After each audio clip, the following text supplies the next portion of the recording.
Bueno, yo vengo a hablar de medidas, de cómo medir la pobreza, o al menos a contaros uno de los indicadores que utilizamos para medir la pobreza, que es la tasa de riesgo de la pobreza. Tasa de pobreza para los amigos, porque si no es muy largo. ¿De dónde sacamos la información?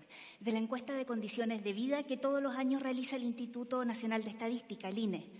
Uno de los datos que recoge es el dato de renta de los hogares. Lo recoge la encuesta, pero después lo triangula con otras administraciones públicas, como por ejemplo aquella que somos todos, Hacienda. Una vez que tenemos esta información, ¿qué hacemos? Ordenamos desde los hogares que ganan menos hasta el que gana más. Ubicamos la mediana, el valor central, y con esto calculamos el umbral de la pobreza, la línea que divide entre aquellos que son pobres y que no. ¿A cuánto equivale el umbral de la pobreza? Es el 60% de la mediana de los ingresos. Para que os ubiquéis, la clase media está entre el 75 y el 200% de la mediana. El umbral de la pobreza está en el 60%. Y esto, en euros, ¿cuánto es? Intento dejar la botella, no lo consigo. Estos son los datos de evolución que nos muestra el INE, que como veis todos los años medimos la pobreza con un valor distinto. Ojo, cuidado. En la línea de arriba, el umbral de la pobreza para hogares de 4 personas, 2 adultos y 2 niños. 17.800 euros, esto es 1.490 euros mensuales. En la línea naranja, en la línea de abajo, el umbral de la pobreza para una persona que vive sola, que el último año es de 8.500 euros, 710 euros mensuales. ¿Pero qué quiere decir esto tan raro? ¿Es que acaso solo medimos la pobreza en los que viven de a 4 o los que viven de a 1? No. Lo que pasa es que hacemos un traje a medida, calculamos un umbral de la pobreza específico para cada tipo de hogar según su composición. ¿Por qué? Porque sabemos desde tiempos inmemoriales que vivir con otros sale más barato que vivir solo. Por eso compartimos piso, porque sale más a cuenta. Generamos un efecto de economía de escala. Y cuando medimos la pobreza en los hogares, integramos ese efecto de economía de escala en el cálculo. ¿Cómo lo hacemos? Con la escala de equivalencia de la OCDE. Dice 7 minutos. Guay. Con la escala de equivalencia de la OCDE, que lo que hacemos es que le da un peso distinto a cada miembro del hogar. ¿Qué peso le da? Primer adulto del hogar equivale a una unidad de consumo, es decir, los 710 euros que habíamos dicho que era el umbral para una persona. ¿Sí?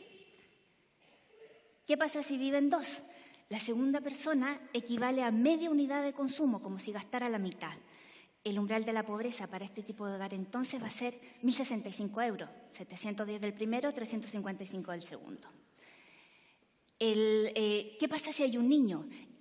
A los niños les asignamos 1/3 de unidad de consumo, ¿no? Y estos son 213 euros. El umbral de la pobreza para este tipo de hogar entonces van a ser 1.278 euros. Los que ingresan menos vamos a considerar que están en situación de pobreza. ¿Qué pasa con un hogar? Con el mismo número de miembros pero con distinta composición, como este. La primera adulta, 710 y 213 euros por cada niño. El umbral de la pobreza entonces es más de 140 euros más bajo. Y esto también tiene algunas consecuencias. A los padres y madres que estáis aquí os pregunto, ¿os parece que 213 euros es una cantidad representativa de lo que necesita un niño para criar? Pues nosotros nos hicimos la misma pregunta, porque 213 euros pues, nos parecía raro. En la organización que yo trabajo, en Save the Children, pues decíamos, cuando uno tiene una pregunta hay que ir a los datos a buscar la respuesta. Y entonces nos hemos lanzado a calcular cuánto cuesta criar un hijo en España. ¿Cuál es el coste mínimo para criar un hijo en España? Uno siempre podrá gastar más, pero queríamos tener una cifra en la que dijéramos, es difícil que gastar menos sin afectar las necesidades más básicas de los niños y las niñas. ¿Cómo hemos hecho esto? Por ejemplo, en alimentación hemos calculado la dieta que recomienda la Asociación Española de Pediatría. A esto le hemos puesto un precio, hemos contado con el periodo de lactancia recomendado por la OMS y lo hemos calculado en precios y cantidades para cada una de las edades.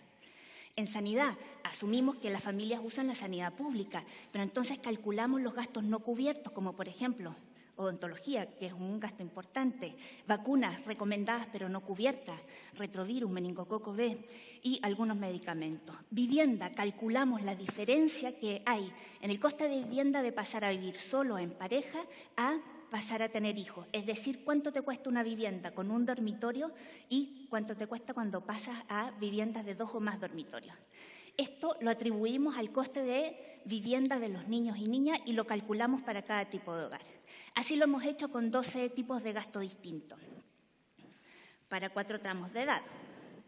Y además nos preguntábamos cuánto más caro es criar un hijo en aquellos territorios donde el coste de vida es muy alto, que en España son Euskadi, Navarra, Cataluña y Madrid. Y con esto, pues nos vamos a los resultados. Y nuestros resultados lo que dicen es que criar un hijo trae muchas alegrías, pero también mucho gasto. De 0 a 3 años, el coste mensual de criar un hijo es de 479 euros. Esto va en aumento hasta la adolescencia, que llega a alcanzar los 588 euros mensuales. El gasto más importante cuando son bebés, conciliación. El gasto más importante cuando son adolescentes, alimentación.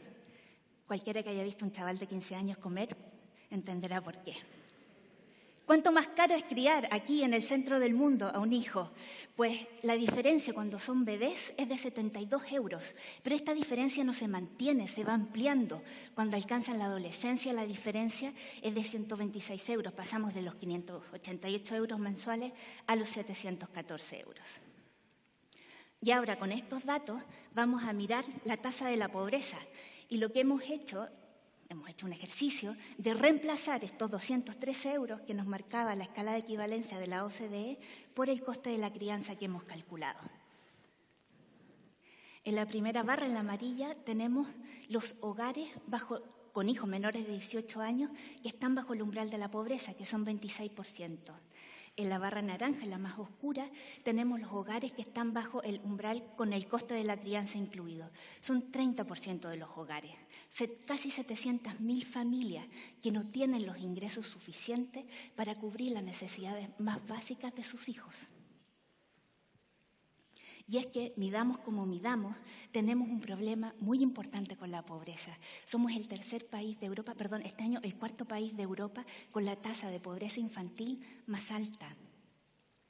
Esto además se ha mantenido así desde que tenemos registro de la tasa de pobreza, con lo cual no es un problema de la crisis, esto venía de antes.